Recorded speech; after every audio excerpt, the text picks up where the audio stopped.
welcome everybody as you join us.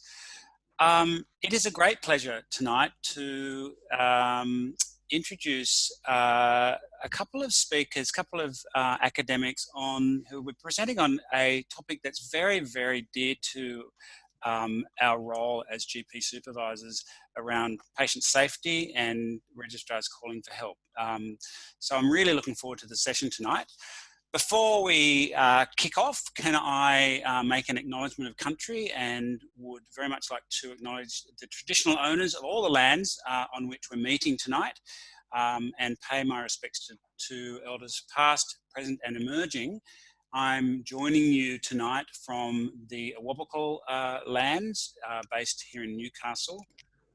My name's Simon Morgan. I'm a GP and a medical educator, and certainly since the whole lockdown, I have been doing quite a lot of work with GPSA, which has been quite an enjoyable part of my my job. So I'm the facilitator for tonight, and will be sitting in the background helping run the show. And so Jared and Katie have provided these learning objectives for tonight. And as I say, I think really, this is about as core as it gets to our role as supervisors. So this new call for help list, it provides instructions for registrars and supervised doctors about when to call for help, how to use that to monitor a registrar in terms of progress and safety, and to outline options to improve safety in early GP training, a pretty important topic. And so I shall allow the presenters to introduce themselves, Jared and Katie, and take it away.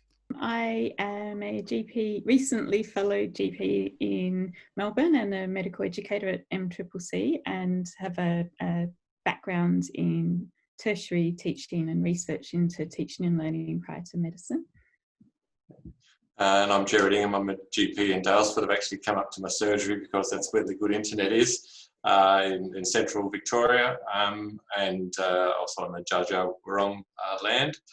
And Katie and I were fortunate enough to get an education research grant. I think it was last year, Katie, it seems a long time ago already, and part of a research team that included the two of us and Rebecca Kippen from Monash University and Nikki White from MCCC. And sorry, for those of you who don't know, MCCC, Murray City Country Coast GP Training is the regional training organisation for for the western half of Melbourne and the western and northern part of the state of Victoria.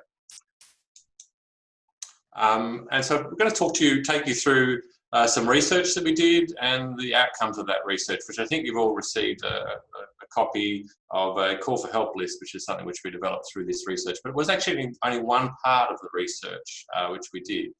And the research was all started from this what seemingly quite simple statement, which sits in the RACGP training program guideline, which says that registrars should only manage patients they are competent to manage. And that's the standard for GP training. But interesting, that's an outcome standard. So the college GPs a few years ago said, we won't tell you how to do it, we'll just tell you what you're supposed to achieve. But it's actually quite challenging when you think they haven't actually said how you're going to achieve it. So we started to wonder, that made me wonder how people were achieving this standard. And also Simon, the facilitator tonight, along with me in 2013, published an article on the use of random case analysis as a mechanism of going through your registrar's notes and looking to find out about how they're going. And when we did some research on that, we did some research with supervisors. We trained them how to use random case analysis, and then we went back and asked them 6 weeks later how that was going. And mostly we were trying to find out about how good was random case analysis, and it's very good. But one of the side findings of it, which ended up probably being the most significant finding, is that we just by chance really asked them, did you find any safety issues? And 30% of the supervisors, when we asked 6 weeks later, said, hey, there were safety issues in the notes I looked at. And 16% of them actually said it was so significant that they actually had to contact patients. Now that's not proof that registrars are seeing patients that they're not competent to manage, but it certainly pricks up your ears and start to wonder.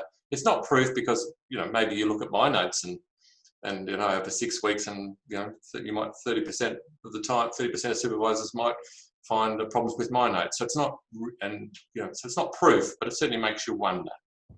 And then the other part which prompted the international research is, well, so how are we like other countries? Well, Australia's quite different from other countries because our registrars generally start seeing patients without routine oversight of all consultations much earlier than they do in other countries. In most other countries, the registrars are starting like they used to do for us, those of us who had the PGPP program. They start with every consultation being reviewed routinely, it's expected. They go for some period of time before they switch to the common scenario in Australia where it's really up to the registrar to call for help. And also when you look at it, our system is different in that the registrars are paid by the practice and they're paid, about 80% of registrars are on a percentage payment. And there's a financial incentive, potential for a registrar to see more patients at the expense of their educational needs. The registrar earns more money, the practice earns more money if the registrar sees more patients rather than having education. And the other thing we know is that our RACGP program, that's the General Practice Training Program of Australia, is designed in part to deliver rural workforce. There's a requirement that 50% of GP training must happen in rural areas, and that's not the same in other countries. And we do know from other parts of our research that if the practice in a rural area is performing poorly, the training organisation can't afford to lose those practices, so they maybe sometimes hang on to practices that they shouldn't. And the other thing which we wonder about the quality of supervision is that our supervisors in Australia don't receive the same amount of training as supervisors in other countries. It's quite stunning to think that the average requirement for an Australian supervisor is 6 hours per year, whereas in other countries it's 50 hours per year. You might all be horrified by that amount, but that's actually what happens. So the first phase, having been prompted by looking at the literature and thinking about those things, the first phase of our research, we said, well, what is actually happening in Australia?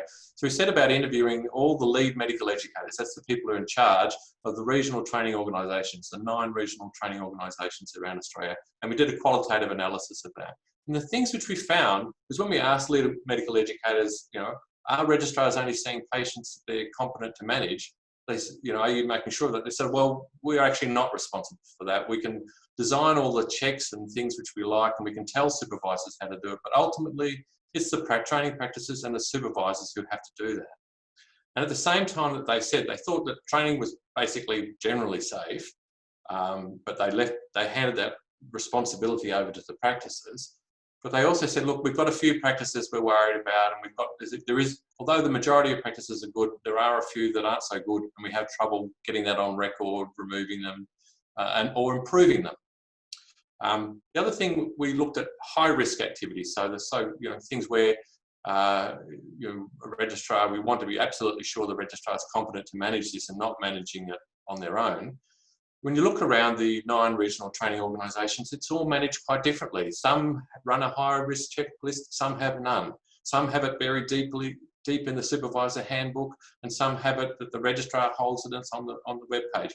But it's quite different. It's variable amongst the regional training organisations.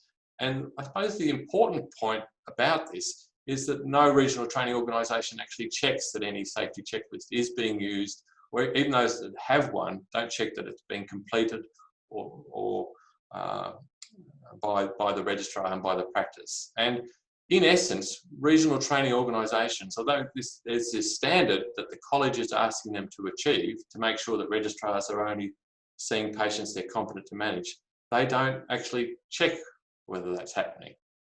And it led to the first paper which came out of this research, which is called Tell Me If There's a Problem. Because when you look at it, there's sort of almost 3 levels. It's almost a regulatory oversight issue, I suppose. You think in other areas of our society, we're currently hearing in terms of aged care, regulatory oversight, you can create all these rules, but if people aren't ensuring that they're being followed or the desired outcome is being achieved, it's really a failure of regulatory oversight. And this seems to can potentially be happening at 3 levels in our training program. We have, is the supervisor in this cartoon, saying to the registrar, look, I want you to call me if there's any problem, but not actually checking in to see that they are.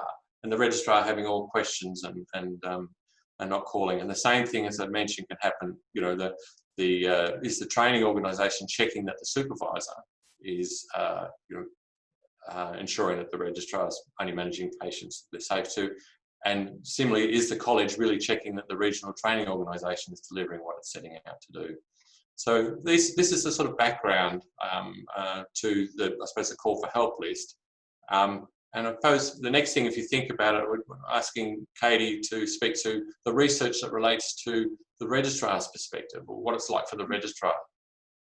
Yeah, so if we know that registrars might not be asking for or receiving help when they should, from the registrar's perspective, what do we know about this? So we have an idea of how frequently registrars are calling supervisors at certain time points in their training from the recent project.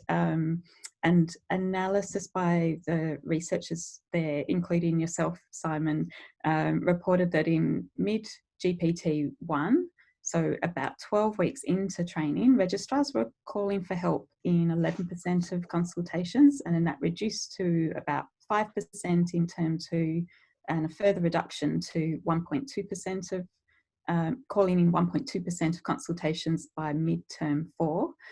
Supervisors were more likely to be asked for help in consultations involving skin, musculoskeletal and more complex presentations, and for management rather than diagnostic questions. And we don't know the exact frequency that registrars are calling their supervisors for help in those first 12 weeks of GPT-1 training, but it is likely to be more. Simon's posted a question about that in the chat box for you to answer to. And then in terms of experience prior to GP training, Susan Wern and others have argued that changes in hospital practice, including reduced hours of work, increased specialisation within hospitals and shorter admission times, have also meant that they've also resulted in less clinical experience, less opportunity for clinical decision making, and even less of an educational experience for junior doctors, who then may enter general practice into an environment that's becoming increasingly complex, where they're managing issues that they're less likely than in previous years to have encountered in the hospital setting, with less oversight than in the hospital. And then we also know from other research in the Australian general practice training context that help seeking by registrars is a complex decision, where registrars weigh up the need for help with the social risks of appearing less competent and of losing face in front of their supervisor as well as in front of patients. And although we tend to feel that we're less hierarchical in general practice, this can paradoxically make it harder for registrars to know who to call, and even factors such as the physical distance of the supervisor's room from the registrar plays into that decision of whether to call or not. So it's a complex slide, but it's produced by a Dutch study where they looked at what happens in the registrar's perspective when they have every encounter. And really, you can see they come across something and they might be in a state of confidence about what to do. They might be near confidence. They might be in doubt. And I love this other one, which is they might be being clueless. You know, I think when you think about when a registrar, you're obviously hoping that a registrar is going to be calling for help when they're clueless or in doubt. And that's quite important. But also we want to be sure that the registrar may be very confident about some things, but we know in general practice there are some things which are high risk, even though they might be very confident. And of course, we're also very worried about someone who's overconfident in their ability and identifying that. More of that later. In a very hot off the press publication from, again, those sort of dynamic duo of James Brown and Susan Wern there, they published a chapter on supervision in general practice setting, which I certainly encourage you to read. But James, when you questioned, and I've asked him recently, he said, what's the most important thing about supervisors? He says, well, it's supervisors should be approachable and available. That at the core of it is what your role is to be. He thinks that most other things will work themselves out if you're approachable and available. So we've got a question for you, a poll question for you, which is if you could answer. So do you provide your registrar with a checklist of circumstances explaining when they should call for help? And you might use our list, the call for help list, which is only just published, or you use an RACGP checklist, one provided by your RTO. You might be using a checklist that you developed in your own practice, or you might say, no, I'd like to use one, or no, I don't actually think that's necessary at all. I think this is a bit of overkill. So most of you are not using one, and 50% are not using one, but would like to use one. Well, that's good. We're glad we've got the attention of the rest of you for the rest of it. And others are using a checklist. Only 7% don't think it's necessary, and the rest of you are either not using one but would like to use one, or are already using one from your RTO or something you developed in your practice, or an RACGP checklist. Katie, so if you're not using a checklist, let's talk a bit further. Okay, so a bit of a challenge. Can anyone diagnose this rash? Feel free to type your answers in the chat box if you think you know what it is. So this, just so that we know what part of the body this is. How old do you think this is? About a one-year-old child? Infant. An infant? There's a picture, here we go, at the wrist and the lower hand. And I'll, if you're happy, Jared, I might just start the bidding with a python bite. Python bite. Having worked up in the Northern Territory, you know, it could have been a snake. So if you think it's a crazy suggestion you're making, then you know python bites are also possible. Scabies has been suggested. Hand, foot, and mouth disease. Bedbug bite. Eczema. Yeah. Atopic dermatitis. Physical abuse. Yes. Possible child abuse. Yeah. Norwegian scabies. Yep. Meningococcal early herpes virus. Yes. Non-accidental injury. Well, I think, Katie, we will reveal it is a non-accidental injury. It is. Sadly, it's iatrogenic. So this is the infant's wrist after a paediatric trainee went behind the patient's curtain to obtain an arterial sample and emerged 45 minutes later after 21 unsuccessful attempts without asking for help. So it's not GP training specifically, but it is a powerful and quite shocking visual reminder of the possible outcomes of registrars not knowing when to call for help. And so if you read this paper, it's really about the supervisor, the paediatric supervisor here, reflecting on, well, I didn't give clear instructions. I said to the registrar, go and get that arterial blood sample, but didn't say how long they should try or in what circumstances they should try. And I didn't know whether they were competent to do it in the first place. And the paediatric doctor felt obliged to keep trying. Some, as Jared has already mentioned, some but not all of Australian RTOs use safety checklists to reduce these kind of risks.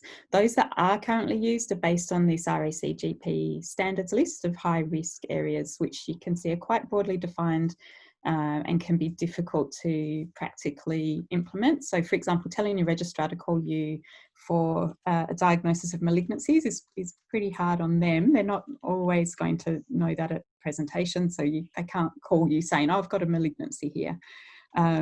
Assessment of trauma or of children is easier to recognise, but do you, as supervisors, really want to be called for every child and all trauma presentations? Or on the next slide, do you want to be called for every intramuscular injection, for example? Or when a registrar is planning to prescribe an inappropriate medication. Obviously, that's more likely to be recognised after the fact, like the diagnosis of malignancy. So you can see there's some issues with the list. And can I just interrupt, Katie, just to say that this has been the kind of gold standard that we have had to use. And if you go back to the previous slide, you know, really how useful is it to say, I would like you to, you know, when there's a diagnosis of malignancy, it's such a nebulous, unhelpful list with respect to the college that we've actually had to use for so long. So that's why, you know, the work you've done has clarified this area so much for me, at least. Thanks, Simon. Yeah, I think particularly the ones like the one my registrar to call me for intramuscular injections or venipuncture, I don't think so. Yeah. One of the things we were doing the research, we tried to find out where this original list came from, and no one really knows. Yeah, so that's the list that we set out to try and replace or improve in phase 2 of our research. So we did this initially by asking focus groups in which circumstances in early GP training should a registrar call their supervisor for help. So we had an initial focus on safety and particularly on registrars what might be unlikely to call. We had 7 focus groups, 2 groups of registrars, 4 groups of supervisors in Victoria and Tasmania, and 1 group of experts who were medical educators with supervisor experience, so 75 participants in total. And then we used an action research model to co-design our list with the participants with iterative cycles, refining the list in between each group. You said all those magic words to make it sound like we knew what we were doing, Katie. That's good. So we anticipated a safety checklist looking at particularly when registrars weren't likely to know when to call. What was actually produced was not just a safety list, but a call for help list with 80 items that should trigger a call for supervision. This was longer than we anticipated, but there was real reluctance for any items to be removed by participants. And then this is a visual representation of the final call for help list. I'll break it down a little bit. So this list is intended to indicate to a registrar when they should call for help when they are under level 3 supervision, so the level where they determine when to call. Some items you can see are separated out into uncertainty flags, which are broad indicators of registrar uncertainty, not linked to a particular scenario. And then the other items in the list evolved into specific clinical scenarios and general circumstances of when a registrar should call for help. For each of those, we found there were 3 particular justifications for inclusion on the list. Some of them, the items made the list because they're high risk for all GPs, others because they're new problems that won't have been encountered in hospital, and some that will have been encountered in hospital, but because of a different assessment or management in general practice, they're termed different context.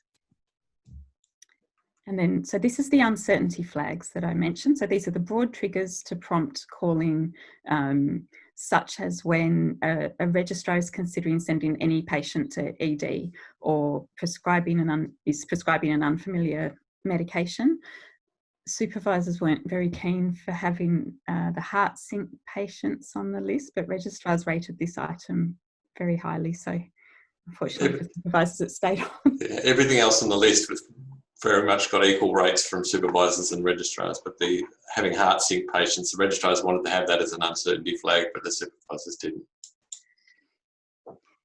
And then this is a selection of the general circumstances section of the list. So this, you can see, includes new or challenging situations such as breaking bad news, procedures being done for the first time in the clinic, nursing home visits, and then professional or legal scenarios like driving assessments. And then the largest part of the list were the clinical problems, and these fall under clinical headings such as paediatrics, mental health, and emergency presentations. So, and on the right-hand side of that previous slide were the reasons for inclusion on the list. But just to go into that a little bit more, to give some examples of those reasons for inclusion, new problems are things like cervical screening and S8 prescribing that are new to general practice.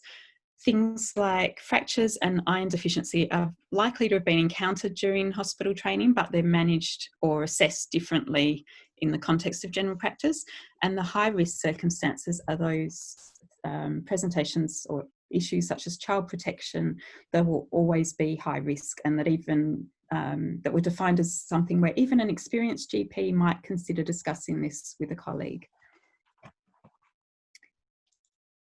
And then this is showing again how it all fits together. So the uncertainty flags not linked to a scenario separated out, the general circumstances, the specific clinical scenarios, and the 3 reasons for inclusion on the list: new to general practice, different context, or high risk for all. So people have been say, can you have a copy? We did send out a copy with the webinar. I think James kindly just put a link if you wanted to download this is a simpler version of the list. And of course, there is actually the published paper. This paper was published in the Australian Journal of General Practice earlier this year, released in amongst COVID. Yeah. So Jared, a few comments that have come through, which I think might be good to address at this point. The first, I guess, is it is a long list. And somebody has said, look, it made me feel a bit anxious that I'd forget something on such a long list.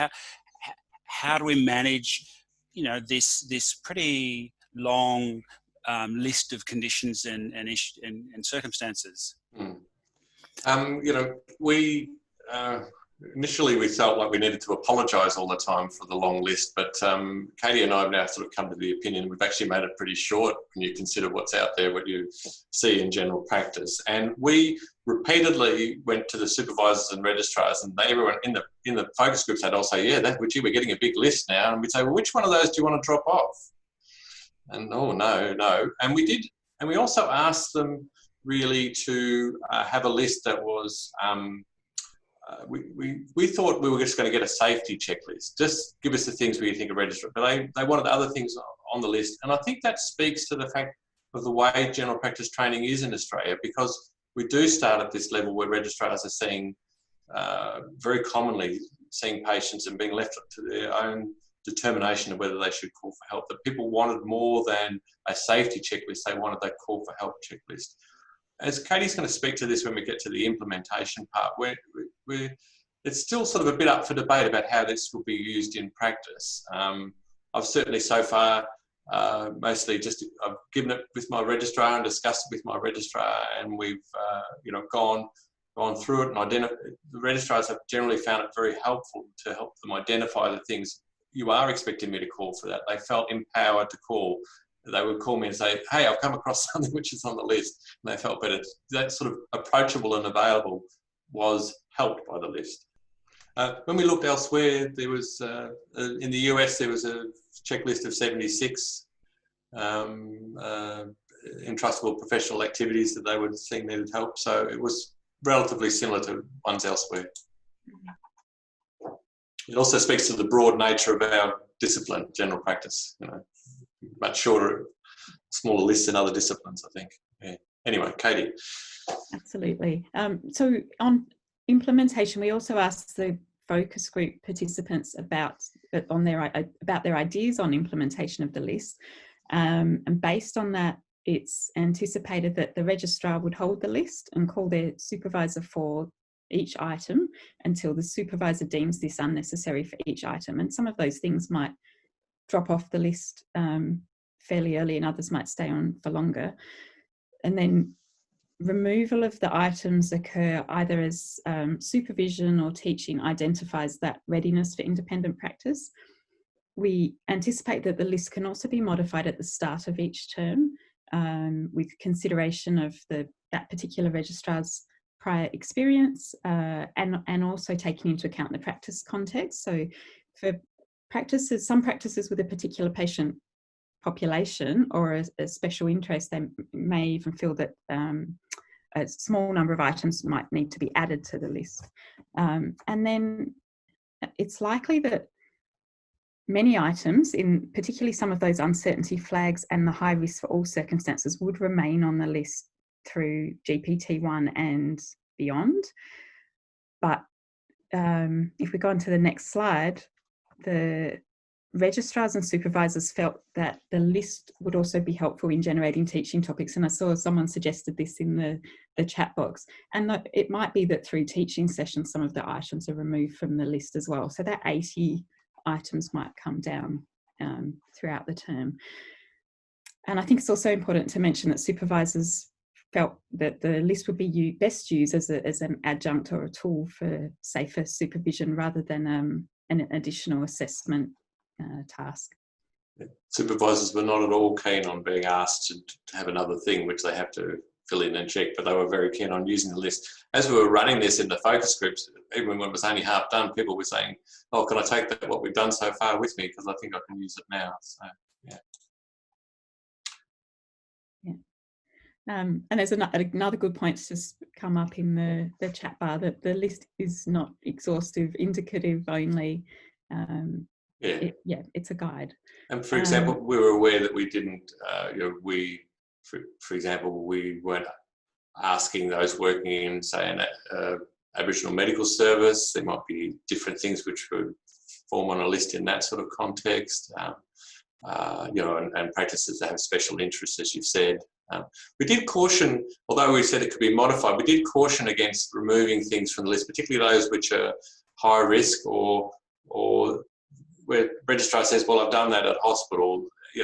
Is it different in general practice? Do you need to have a discussion, before something's removed? Yeah. You can add as many as you want. It's been Linda Mann's asking there, can we add some? Yeah, you can definitely add any things that you want to add to the list. But that's what we got to through a research process. We did sort of achieve saturation and had to the point where we weren't getting significantly new items added in, but it's not to say that there aren't other things which could be added on. And I think there's items on the list, like the first time you perform a new procedure at the clinic that you want to be called for, but once that's been done, they'll won't stay on the list for that term. So we're interested in your ideas on the utility of the list and how you might implement it in your practice. There's been some comments. Yeah, so saying going through the list at a training session. I think going through the list at the very early time, and then maybe through the term, 3 or 6 months in. The list from the RTO generally are fairly much the old RACGP list with a few things added on. And just with that question on no list would have prevented the PEDS registrar trying multiple times in that example to get the arterial sample. I think the hope, with my experience as a registrar not very far behind me, I think having a list that made me feel able to call and kind of gives that permission to call for things that you're uncertain about would hopefully reduce some of those risks. But can't prevent everything. No, and being mindful that, it is about being approachable and available. You have a list and you're a frightening person to encounter when the phone call comes. They're going to ignore the list. Okay. Jared and Katie, a question, not that it's appeared in the chat, but I'm interested in developing a list which I understand your motivations around: patient safety, education and training, supporting the registrar and supervisor. Was there any concern by yourselves and perhaps the supervisors in the project around it being used in the wrong way? And that might be around, as you talked about, assessment by the RTOs. Great, we've got something that we can use in a almost a summative way, or and there was mention of a list for the lawyers, which is I guess the next rung up. So was that considered in it was right at the start. We had, I suppose if I speak before we speak about the lawyer side of things, but we were interested, what about whether it would be a checklist or a thing called an entrustable professional activity. Those of you in South Australia and I think in West Australia are becoming aware of that. Which would not only be where a supervisor would have to sign off and say, I can entrust my registrar to do that independently. Generally, the registrars and the supervisors weren't so keen on having that responsibility and feeling that they had to use it to that level. The medical educators, it's true, we had that one group we said was medical educator experts, and they could see that they were particularly keen on using it as an assessment task. We thought that if it was to be used as an assessment task, rather than have all 80 items to be ticked off, that maybe there could be, because if we believe in a thing called programmatic assessment, which is you don't need to assess everything, you just need to assess lots of little small things, you could develop a few of those item numbers, particularly those which you identified as very important to be dealt with, into programmatic assessment to assessment. So there was this tension between the educators wanting it as an assessment tool because they don't feel they've got enough assessment, real nitty-gritty assessment like this would be, and the supervisor saying, look, we don't want to have to, we've already got enough work as it is. You're going to create a burden for us. So that was how we resolved the tension. If I speak to the lawyer question, well, of course, the list or no list, the reality is that you as a supervisor are responsible for your registrar's patients. I suppose whether that deflects the blame over to say the registrar should have called me, and didn't, I'm afraid that won't. Well, no, I'm a bush lawyer, but I don't reckon that'll wash. I think so. The presence of the list itself, I don't think, makes you, any more or less responsible than you already are. And Jared, someone's made a comment as well that the list would perhaps empower the trainee to call, and I think there's that's something that I would have felt it enabled me to call supervisors more easily as a registrar, but also just being aware of some of those unknowns, particularly in those very early weeks of GPT-1. I certainly was using it this year, but it sort of became a bit strange when supervision all became a bit strange when COVID came into place, of course. We needed to develop a telehealth call for help checklist as well. I'm going to pivot a little bit from where we've been looking, which is at the call for help list, which of course is the core of this presentation. But we're seeing this in the context of how you start out your registrar at the start of practice. I've mentioned already that we're quite different from other countries. So I'm going to ask this question, when does your registrar first start seeing patients on their own? Do they have just a couple of days? Do you observe them consulting? Do they have 2 weeks of reviewing all consultations, or a month of reviewing all consultations, or something else? If you've got if you type in other, perhaps you could type how else you determine when a registrar is safe to see what we call level 3 supervision, which is a registrar will call for you when they determine that it's necessary rather than you determine. I appreciate this, it may be different registrars at different times, but if you can give us a global view of what's your usual practice in terms of how you start your registrars off. Are they starting off very quickly, progressing to this level 3 supervision? I suppose I'm talking mostly about GPT-1 registrars, or not to say that couldn't also apply to GPT-3. Okay, we've had Laura saying orientation plus watching for 1 session plus watching. They watch you for a session and you watch them for a session. Yeah, that's interesting. And it's true, Taras, as you say, it depends on the stage of registrar training. 1 to 2 parallel consulting of all levels. That's the legend. Oh, Peter Stevens. Peter, a lot of this research has been inspired, to be honest, by Peter, who, if there was some of the takeoff mute, it would be. But Peter, as I know, is legendary supervisor from Hayward and Gippsland. And he pretty much treats everyone the same. You're a medical student, you're an PGPPP, you're a GPT-1, a GPT. He keeps observing every single practitioner, way of consulting with them, checking how they're going until he's happy. So we will share the results there. So we're seeing there that the majority, so 45%, would do it after an initial period of orientation. So in other words, 1 to 2 days before they would be seeing, or if you look after observing them with several patients, that's probably also only going to be a few days, isn't it? So you're seeing the majority, which is our understanding, it's about 2/3 of practices out there would be having at least 2/3, to be honest, would be having their registrars seeing patients at that level 3 supervision where it's up to them to determine when they would call for help. Very few have longer periods.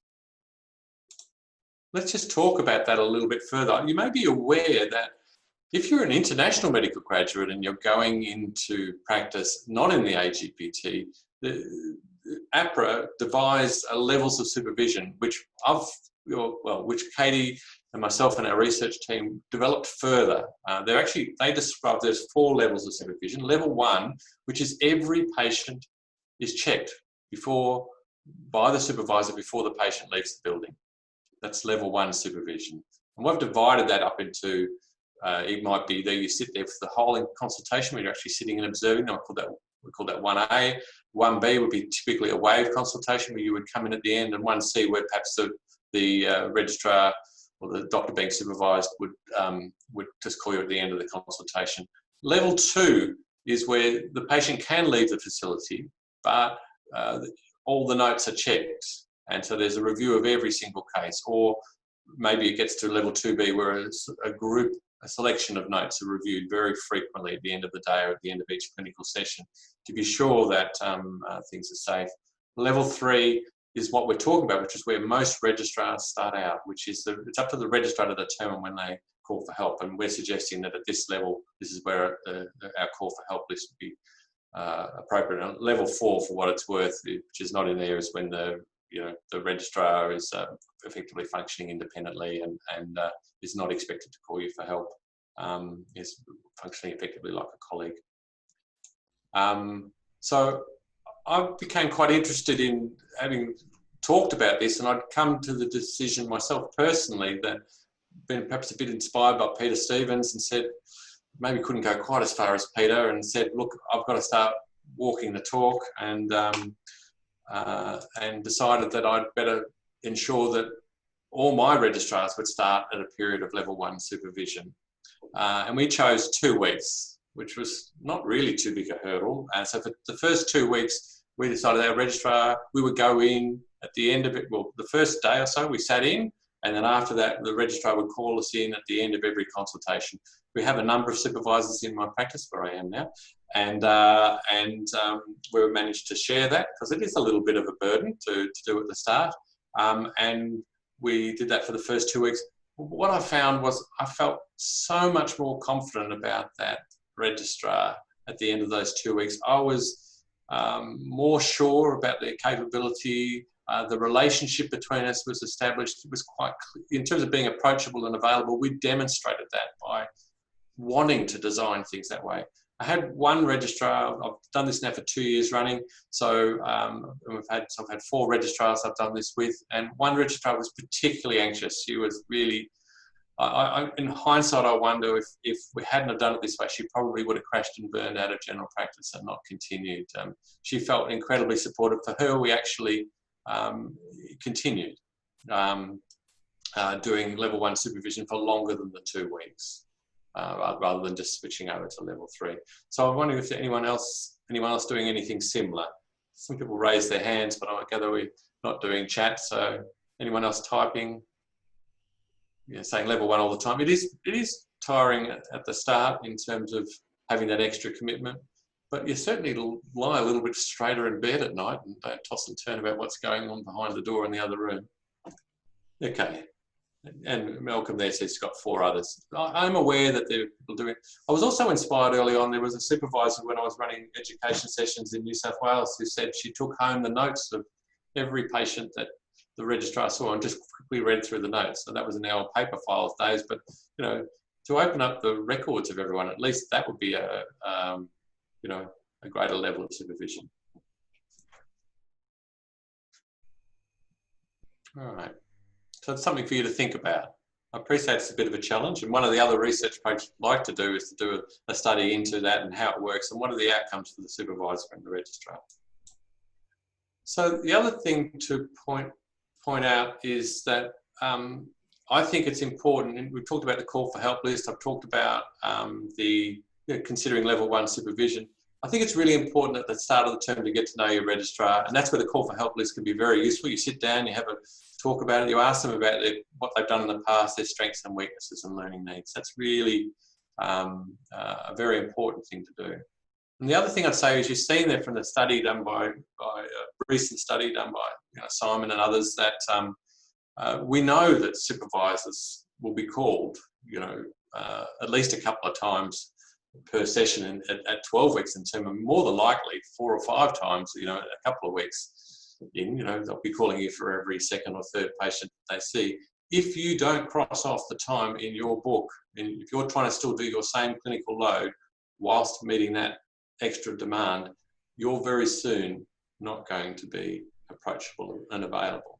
Jared, I might just interrupt you there. Look, we've got about 12 minutes to go, and the chat's kind of dried up a bit, actually. I'm just wondering whether I'm just wondering whether you might have kind of lost the audience a little bit. Wow. Yeah. I thought it was going along all right, Simon. Well, it was going okay, but I think it's kind of. I'm not sure if you've lost them a little bit. Sometimes you're not really. One isn't clear about what. You're just sometimes not aware that that things aren't going as well as you think they are, or you're not. Sometimes you are. Yeah, I think there's a level of Consciously incompetent that you're demonstrating here, Jared. You've got mute, which is even more unconsciously incompetent. Am I audible? Okay, can you hear me? I can hear you. I'm audible. Am I back? Good. Simon's gone good. That's our T-shirts. That's our famous T-shirts. We realise that that it is true that we are all underneath have a T-shirt like the one Simon and I have got on. Underneath, we are all unconsciously incompetent. You don't know what you don't know, as Donald Rumsfeld once famously said. And so it's important. This wasn't just a gag. You check that your registrar is calling when they should be calling. And how do you check? Yeah, you do something called random case analysis or some other audit technique, such as you use. You might look at the inbox audits or the pathology results, or you might look at their or at all their referral letters. I think it's pretty important. So underneath every one of your registrars and yourself, you're all wearing a T-shirt like Simon and I. I was in Heathrow Airport wearing this T-shirt once, and a woman came up to me and said, "I really, really like your T-shirt." And I said, "Which one? I've got lots of them." And she said, "Oh, I meant the one you're wearing." And I said, "Oh, yeah, it's good, isn't it? I wear it as a medical educator for my registrars to help them understand about unconscious incompetence and the unknown unknowns and the things we don't know, and trying to encourage supervisors to identify those things in their registrars." And she said, "Well, yeah, I'm a medical educator too, and I use the same thing, and that's why I was so impressed with your shirt." So now that I know you can actually hear me, just to say that random case analysis, which Jared and I think very proudly now put on the map nearly 7 or 8 years ago, has really filled that medical education method gap around a really powerful tool to help do what Jared had on the last slide, which is identify your registrars, or one of the tools of identifying your registrars' learning needs. So anyway, the classic gag over to Zoom, hopefully successful. And can you hear me now, Simon? I can, and you me. We're unconsciously incompetent with our audio equipment. There we go. I don't know what happened there for a little while.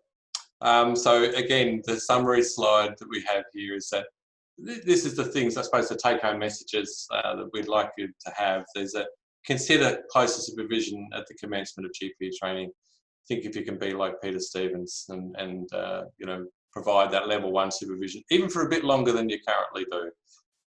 Ideally, until you're happy that the registrar is competent to manage on their own. Then use this call for help list to indicate clearly when you expect the registrar to call for help, and also to monitor safety throughout the term. I think it's a strong tool which we're able to use, again, to encourage calling, not necessarily to become a big hurdle for everyone to use. And finally, to use an audit technique such as random case analysis to monitor whether your registrar is calling when they should, to detect that as unknowns, to detect that unconscious incompetence. And this is the paper which this presentation is based upon. If those want to go and read the original work, which was published earlier this year in the Australian Journal for General Practice. We've got some time, I think, for some questions and discussions.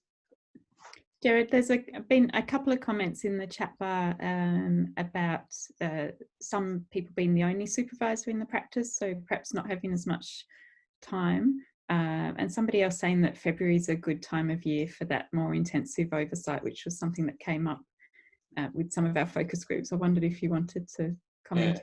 Yeah. I think that did come up in our focus groups, as saying that it was easier in February than in August. When we're looking at closer supervision, I mean, really, to shift to closer supervision, I think if you can do it, it's good.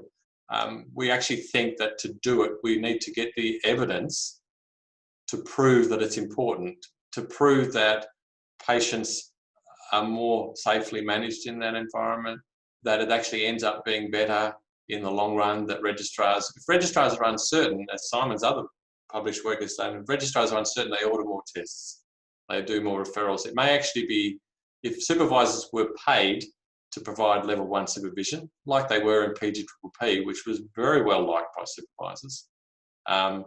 Our impression, wasn't it, Katie, during the research, was that many people said, well, look, if I'm paid well enough to do it, I would be happy to do it. Not everyone could do it. And we also identified that perhaps if not everyone can do it, you could imagine if you had training where it started off where the practices that could provide that did that until they were able, people were able to progress onto a practice where they weren't able to be as closely supervised at the start. And that also, I remember in the focus group when we were in Tasmania, Katie, that one of the people saying, well, look, I was always happy to get the registrars from that other practice that had them for PGPP. I really knew that, you know, that any issues had been ironed out, and I was sure about that. Yeah. So I appreciate that it's probably maybe a hurdle too far for a solo practitioner in many occasions, but with goodwill and funding, maybe it would be. And maybe it can be in February, but not in August. So don't take your registrar in August, take them in February.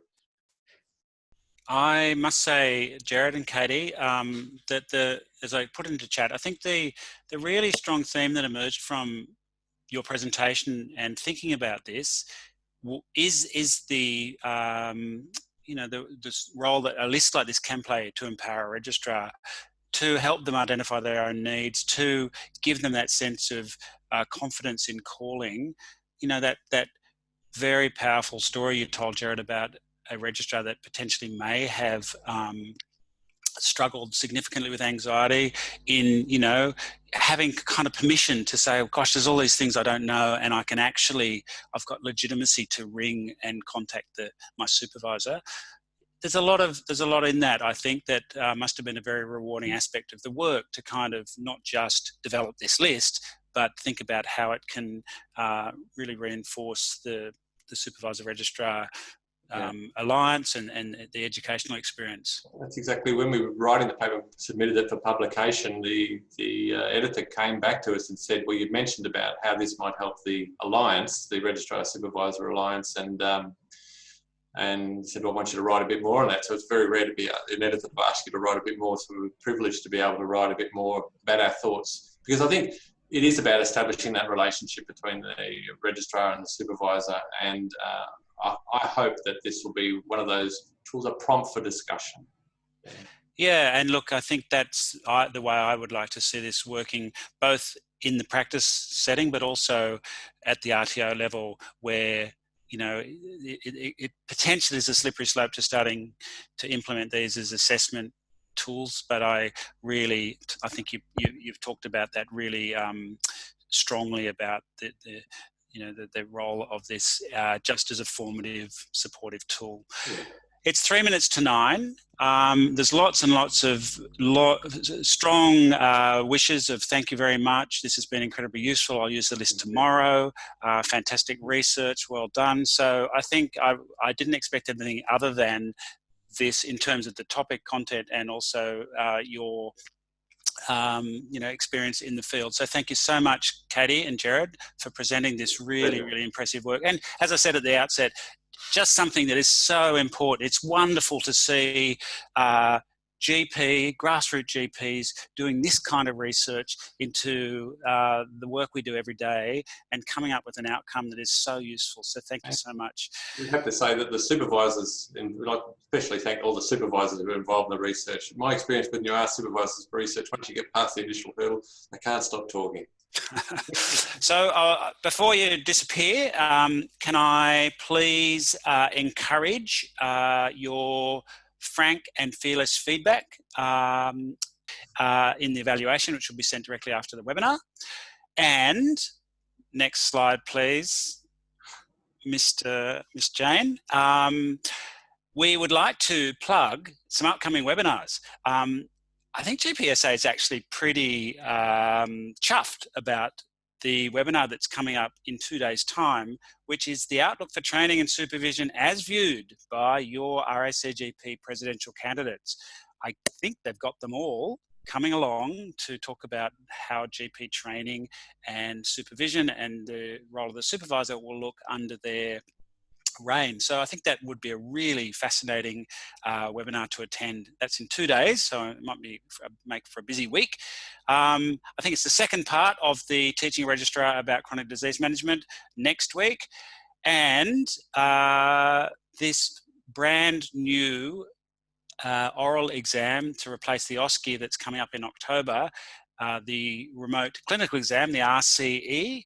There's a webinar on that in September, on September the 15th. So I think that might be all, Jared. As we tick over to 9 o'clock, GPSA is funded by the Australian government through the AGPT. And as Jared and Katie said, this was funded through an ERG grant. Guys, thank you. Stay safe. Thanks for your role, your ongoing role in GP supervision, and we look forward to seeing you again at a webinar soon. Thanks so much. Thank you very much.